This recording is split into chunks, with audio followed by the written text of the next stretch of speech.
What labor systems did the Spanish use in mining? Have you ever wondered how the Spanish managed to extract so much wealth from Latin America during the colonial period? The answer lies in the labor systems they implemented, particularly in mining. Let's break down the main systems that were used. First up is the Encomienda system. This system was set up early in the colonial era. It allowed Spanish settlers, known as encomenderos, to demand labor and tribute from indigenous communities.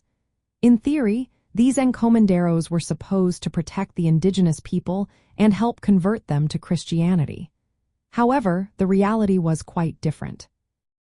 Many indigenous workers faced harsh conditions and were forced to work in dangerous silver mines and on agricultural estates. For example, in Peru, conquistadors like Francisco Pizarro awarded encomiendas to their followers. Even though this system was officially phased out by the late 16th century, its legacy of exploitation had lasting effects on indigenous populations. As the Encomienda system began to decline, the Spanish introduced the Repartimiento system.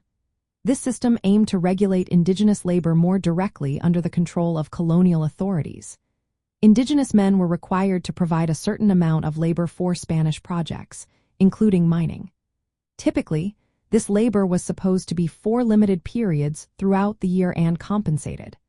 However, the reality was often far from this ideal.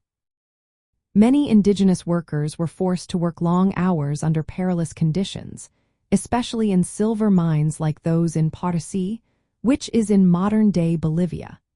The Repartimiento system was meant to give the colonial government more control over labor, but it still led to widespread exploitation and high mortality rates among indigenous workers. Over time, as the indigenous population declined due to harsh working conditions and diseases, the Spanish began to import African slaves to work in mines and plantations. This shift helped reduce reliance on indigenous labor while maintaining mining productivity.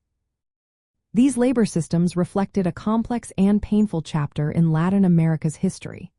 They show how colonial economic demands shaped social structures and labor relations, often at the expense of indigenous peoples' lives and cultures.